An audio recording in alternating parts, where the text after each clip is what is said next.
Hello, hello. Happy Thursday, y'all, and welcome to Bankroll Your Brains Thursdays, where I join you every week. Those of you that don't know me, I'm Nicole Jones, the Bankroll Your Brains expert. And every week I come to you in one of three areas. Number one, really understanding the power of your brilliance, what it is. And my brilliance, I use the word interchangeably around your purpose, your gift, your talent. The second area is the value tied to it, the value for you. Do you know your worth? The value for the people that need you, anything around that. And then the third area is, of course, how do you make money from it? How do you bankroll it? Right. So I'm beyond excited about the insight that I know this woman's going to share. But before we get started with that, you guys know, those of you that come every week, you know how I do. Don't come in the house and I speak. Right. Did your grandmother ever say that to you? So this might not be my house, but it's our virtual room, right? And you don't walk in a room and I speak, at least not in my grandmother's house, because you'd get your tail whooped, right? So come on in, tell me name and where you're joining from. Couple of things. Now, those of you that have been here with us for a while, you know that if you have questions, I always want to encourage you to send us your questions. So once a month, at least, I do a special episode and I use the insight from your questions to pour into you. So you see scrolling at the bottom of the screen. And when it says want to be on the hot seat, that's a good thing, meaning that I'm going to answer your questions live. Okay. So send your questions to byb@blackdoctor.org. Again, in one of those three areas. If you're not clear what your brilliance is, how to use it in your business, how to use it in your career, the value tied to it. And then the third, how to make money from it. And I'm talking multiple revenue streams. And that's why I'm excited about our conversation for today, because this woman took her mess and made it her message. It could have been her mess. But the thing I know about Miss Monalisa Johnson is nothing can stop her. So let me read her bio, because this is one of my girlfriends, and I will go into girlfriend mode and forget to tell you all the yummy stuff that is about her. So let me act professional for a minute before I bring her up. So Monalisa Johnson is the host of Prisoner of Hope, an entrepreneur, a author, a speaker, a social justice advocate. But in addition to that, she has a 25-plus-year career as the owner of an audiovisual production and multimedia marketing firm. However, in 2012, she got a call from her daughter that turned her world upside down. That call was from her daughter who had been incarcerated. This was the moment that Mona Lisa's passion to help other families in America who have been affected by incarceration was born. Prisoner of Hope was inspired by both her experience with her daughter and really working to get her out of the system, plus her own experience going into jail undercover on season 2 of 60 Days In. Have y'all heard of that show? Now playing on A&E. Again, it's called 60 Days In. Her primary takeaway from was the observation from being on the show that there is a human face to incarceration, and her desire to bring awareness to this issue and begin the process of rebuilding the family unit in America is how she turned that mess into her message. And there's so much more to it. I'm gonna let her tell you about it. But in the meantime, y'all help me welcome Miss Monalisa Johnson. Hey, girl. Oh, I can't hear you.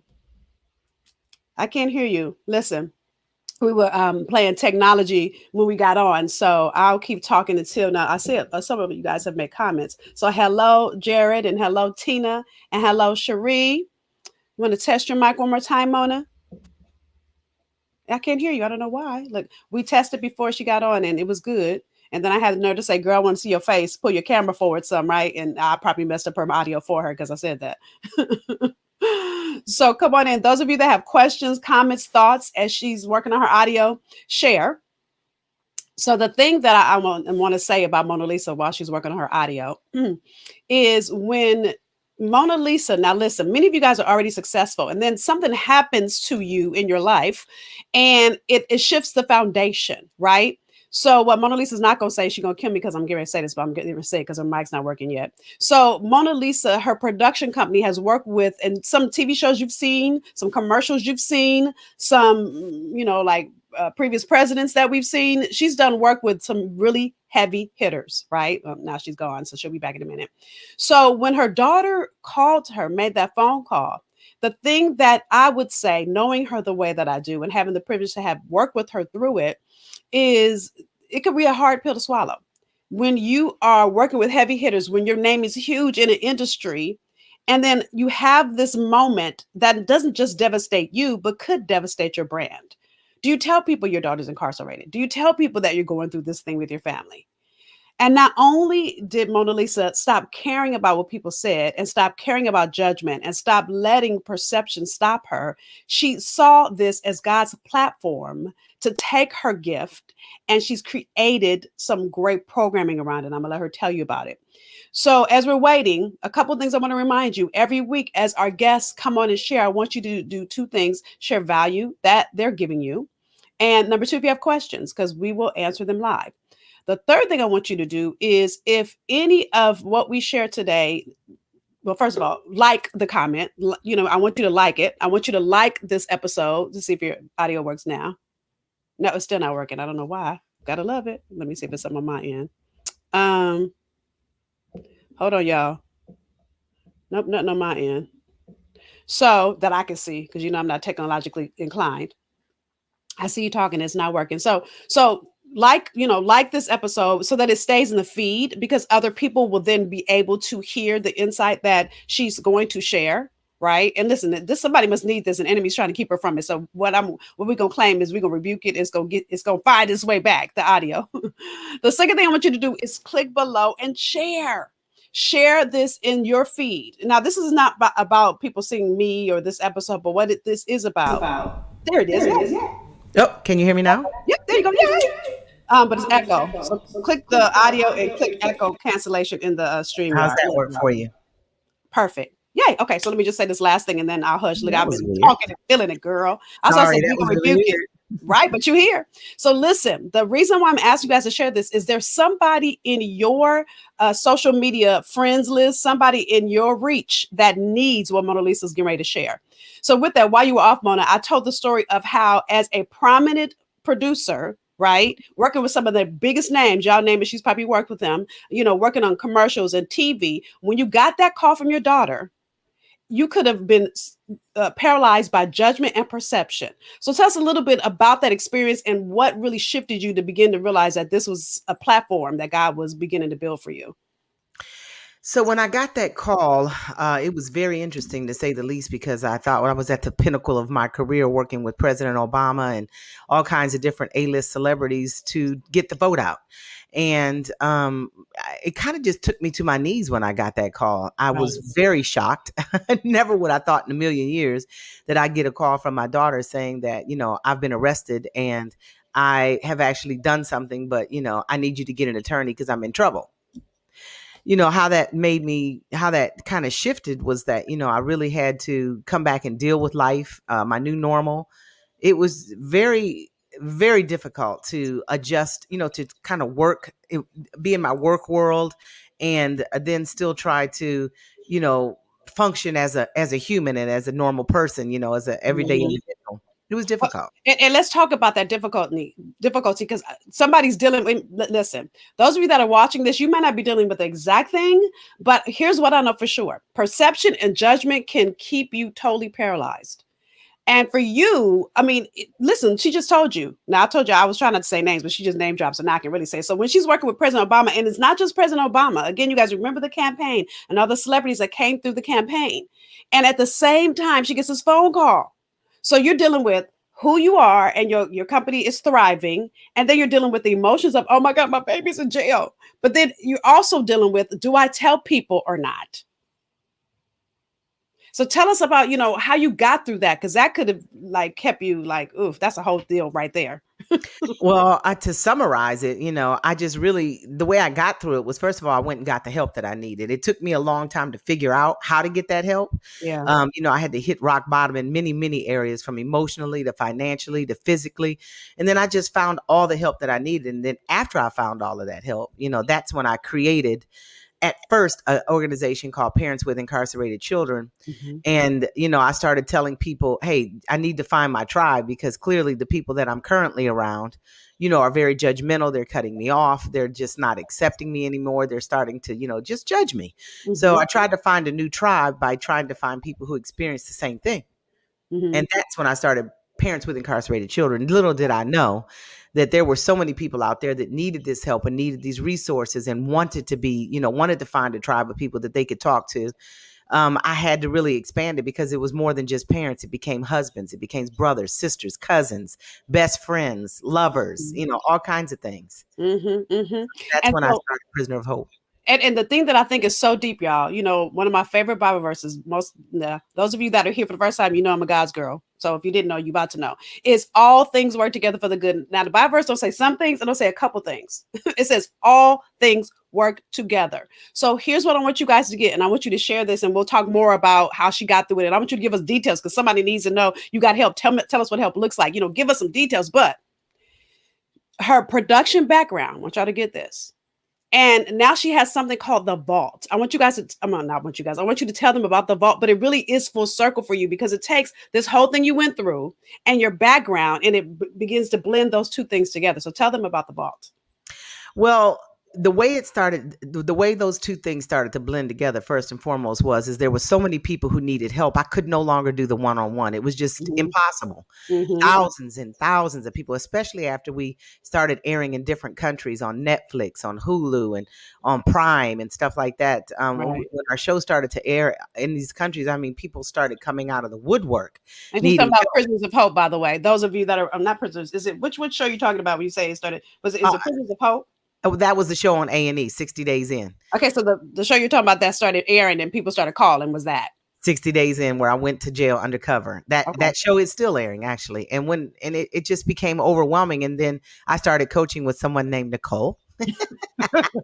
And she says, you need the one-to-many approach. And then I'm like, well, how does that look? She goes, well, use your voice. And I said, well, how can I use my voice? I don't want to go and speak places. I don't want to travel anymore. I'm tired of all that. I've been traveling all my life. Right. And she was like, use what you have at your fingertips. And so that was like an aha moment for me when I realized, well, I have a studio.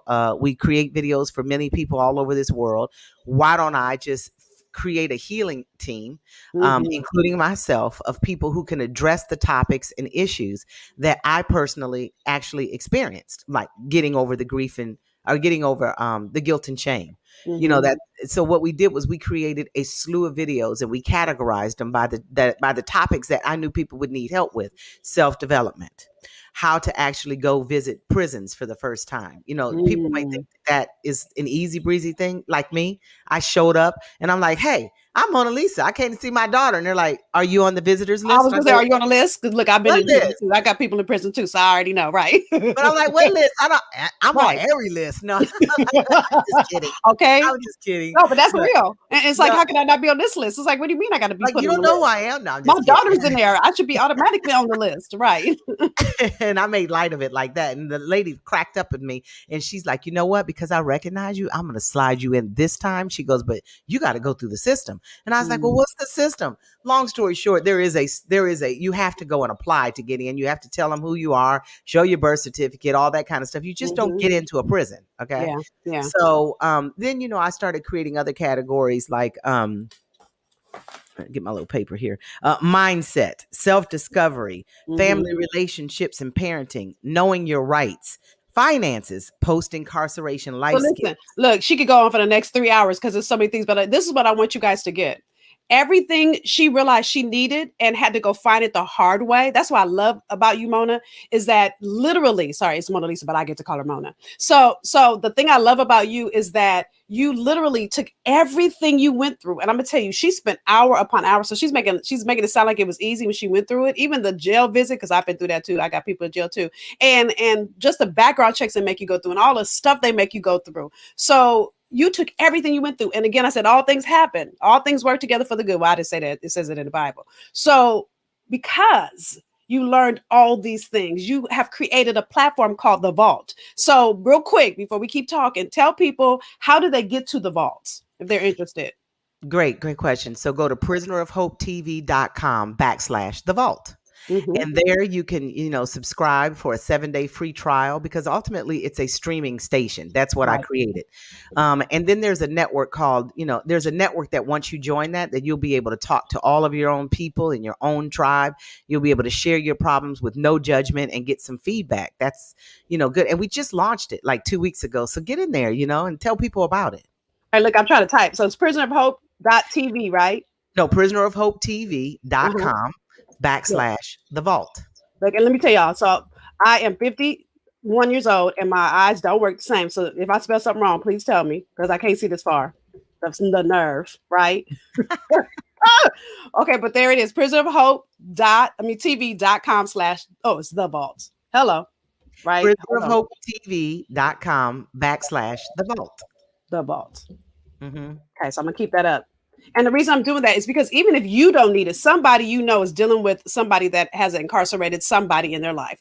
Because I've had uncles, I've had friends that have had boyfriends in there, and I've had all kind of opportunities, and I've gone to visit, and I know what it's like. But not only that, the thing that is hard is no one is ever prepared to help and support someone that is in prison.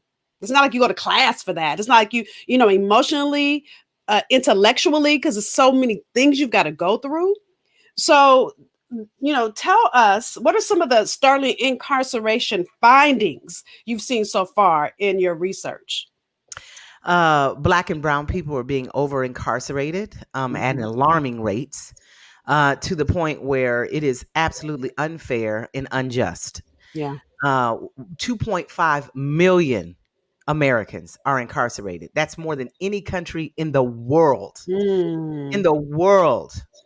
Recidivism, that means repeat offenders that go Yep. back to prison. It's Yeah. 1 out of 3. Right. One out But of in three, y'all. That's a lot of people. But in That's a other lot. countries, it's like 0. So, like, what are we doing wrong? We're not rehabilitating. We're not doing what we need to do on the Right. inside out. What about the families who are impacted by incarceration? Families, are literally going bankrupt and losing everything financially because they are Mhm. now having to hire attorneys.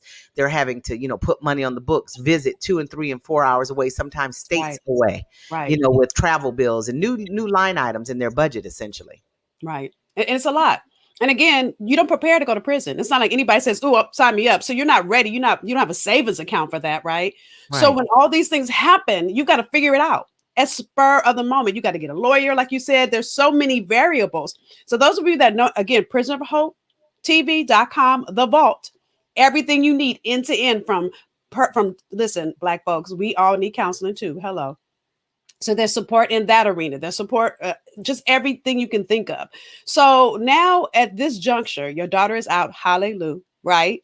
Tell us about, kind of where things are for you now. Now that you've taken this mess, you've created your message, you've created a platform, and really are holding the space so other people can get the answers that you knew you needed then. And now your daughter's out. So tell us about, kind of where things are for her and for you and anything I didn't ask. Mhm. Well, she's been out for almost 3 years now. It seems like just yesterday, but she's been Yeah. out for almost 3 years. She's doing extremely well. She has a couple of jobs. She has her own place. She is no longer living with me. Woo-hoo, that was hard, but we Right. got through it. She's struggling emotionally and Yeah. mentally because, it was very difficult to, be taken away from the world for 6 years and come back and adapt again, especially when you're young at 18 Yeah. years old and then you come back as a 26-year-old 25-year-old woman, something like that. It's Yeah. difficult. She's fighting, hard, but she struggles daily, and we have to constantly keep updating our healing resources because as you start to when you go in, you got problems. While you're there, you got problems, and when they come out, you have problems. You have adjustment problems. You have understanding problems. You have Mhm. comprehension problems. I mean, you name it, you're going to have it. And so we still have to work through a great deal of healing issues. At the end of the day, though, the resources that I have at my fingertips, they are helping me. I go to betterhelp.com every week for therapy. And then Mm. I've already watched all the videos in my vault. There's over 100 of them in there. So I've already watched them all. So we're done with Right. that. Now we got to go on to some new stuff, right? Right. Right. But Right. for those of you who actually like to, join the vault and subscribe to it, the videos will be constantly updated on a monthly basis. So it'll be fresh content always Mhm. coming in the door based on, believe it or not, your input, what you're telling me you need. Yeah. And the thing that I love about it is because, dealing with someone that's incarcerated can be really hard. And sometimes because you're afraid of being judged, you might not tell anybody. So when you're not ready yet, at least there's a resource available to you that you can get the help. And some of that, the help might be to help you tell somebody. And I know that that's there as well. So the thing that I know for sure in the family members that I've had go to prison is, and I'm a social worker, those of you that don't know that. So I'm technically trained as a social worker. So there are things that I know because I'm a social worker that my family would have never known. Right. And so what I know is the typical family, like Monalisa, regardless of how wealthy she already was, doesn't mean you know how to deal with this, right? And doesn't mean you have the money just on got money saved to spend it on this, because what happens is the fees keep rising. You're like, wait, hold on. And sometimes you're paying. I always say if you have misunderstandings, you make mistakes, right? Because you don't understand, you make a mistake, right? Because you think it's right. And it's really a mistake. Do you guys get that? You mistake, get it? My play of words. Anyway, so I want to Money just doesn't answer everything, Nicole. Money does not answer all problems. It does right. not. You cannot fix your emotions sometimes with Yes. money, Yes. just so Yes. you know. And like the point I was making is you can think you hired the right person because you have the money, and because you still don't know, you misunderstand what's happening, you're not hiring the right people, so you're wasting money. Mhm. So just because someone has money doesn't mean it just, like you said, automatically solves it. So if you had a takeaway for the people that are listening, how you said yes, right, to really take this mess, and you took it. Look, this was before Me Too. This was before Black Lives Matter. Before all of that, Monalisa, you created the space to really, really go after and give people resources. If anybody else was on the edge of their mess, and it could be a message, what would you tell them right now? Introspection is everything. Introspective looking, meaning looking inside of yourself, trying Mm, to know exactly where you are and how present you are in any situation. yeah, So the thing is, when you're in the middle of your mess, it's time to stop and take a look at where you are, what is happening to you, why is it happening to you, and how can you fix it? Because at the end of the day, nobody wants to stay in their mess forever. I mean, unless you do, you can stay there by yourself because we're not going to join you. But for those of us who want to actually get to the other side of our mess and maybe possibly turn our mess into a message, look at everything first. And then once you've done that, the how is next. How do we fix it? How can we fix it? It's sometimes not alone. It's not an alone journey. You're not yeah, going to be by yourself to be able to fix this thing. Sometimes you have to lower your pride, lower who you are, as it relates to your vibration. Even you may be vibrating so high and think you're all that and plus some and still be in the middle of your mess, but you have to humble yourself sometimes. yeah, And you have to realize that the tribe, the people in general are out there and they can bring, help and assistance to you as well. And you might be able to get through mhm, this a lot faster if you get the help that you need. So for right, the message, when you get to that message side and it's time to start telling your message, I suggest tell the truth, the whole truth, and nothing but the truth. No, it doesn't matter how it hurts. It doesn't mhm, matter how much it embarrasses you. It doesn't matter how much you feel judged. It is going to help somebody because not always is your story about you. My story, yeah, of course it happened to me, but was it about me? No, I never thought in a million years I'd be the poster child for incarceration. right, right. Okay. That's I so just didn't good. think That is so good. That is that. so good. So Helen writes, as I'm writing this is a long one, Helen girl. This is a book right here. I am the happiest woman on earth because what I thought was possible for me came true. Me and my man. Okay, girl, that's long. We can't read. We don't have time for that whole thing. If you have a question, write the question. I love that. Sue says, this is great info. Thank you. You are so welcome, Sue. And again, you guys, if this is blessing you, if this is helping you, I want you to click the button below and share it, because you don't know who in your network needs this insight. You don't know who has been suffering in silence. And again, the reason why I love what you did, Monalisa, in starting the vault and really becoming an advocate for the unspoken families that are dealing with this and don't know where to turn. Now there's a place they can go to, and it's called Prisoner of Hope TV. So go to prisonerofhopetv.com. The vault is there. There's other resources there. So again, thank you for all you are and all you do. Is there anything you want to say in closing? Absolutely. For those of you who need free resources, stay on that same website and just click over to the resource tab. type in your address, type in your zip code, and you should be able to find there's over 700,000 entries on that resource guide. If you cannot find what you need, simply indicate it down at the bottom of that form. It comes to our team, and we will find what you need. We also take individual emails and individual requests to have specific team members really help you and talk to you about what you may or may not need for your loved one. At it, Mm. you can email us or you can DM us, either one. Emailing us at info@prisonerofhopetv.com. Now, you have to be patient because there are thousands of emails that come in. So Mhm. we're getting to you. And with COVID, we've had a few people kind of back up off of us because, they've got their own life situations. People are dying left and right. Yeah, So, yeah, yeah. I do want to say that, we are available for you. Our Facebook group is out there, Prisoner of Hope TV. Our YouTube channel is out there, Prisoner of Hope TV. Our website is out there, Prisoner of Hope TV. Everywhere you look, we're there. So you should be able Mhm. to find us and get to us. Yes. Well, thank you for being there. Thank you for being the advocate for hope, right? For holding a light so that families with incarcerated children, incarcerated loved ones, and people, period, with incarcerated loved ones can find the resources and support that they need. I appreciate you, girl. Thank you so much for having me, Nicole. Yay. So, with that, y'all, that is our episode today of Bankroll Your Brains Thursdays. Again, my main takeaway for you, my main goal for you, my main desire for you is to look at how all things you're going through, you learn a valuable lesson. And it doesn't all have to be bad things, right? It doesn't have to be a mess. It could be a test. It could be just your 30, your 20-year industry or expertise you've got in the industry that you've been in. Those of you that were with us for our first episode, I told my story of it took me 17 years to make profit in my business. And it wasn't about what I was doing, it was about what I wasn't doing. And when I got the clarity, it shifted everything. And the same place that Mona Lisa found herself was in a place of needing clarity. And so, those of you that know, like, you need clarity, I want you to send in your questions. Again, let me put this on the screen. You can send in your questions, and I will always take time at least once a month to answer your questions. Your question might be the whole topic of an episode. So, again, where you send your questions is byb@blackdoctor.org. So, until I get to see you again next Thursday, have a phenomenal week, and I'll see you next Thursday for another episode of Bankroll Your Brilliance Thursdays. Bye, y'all.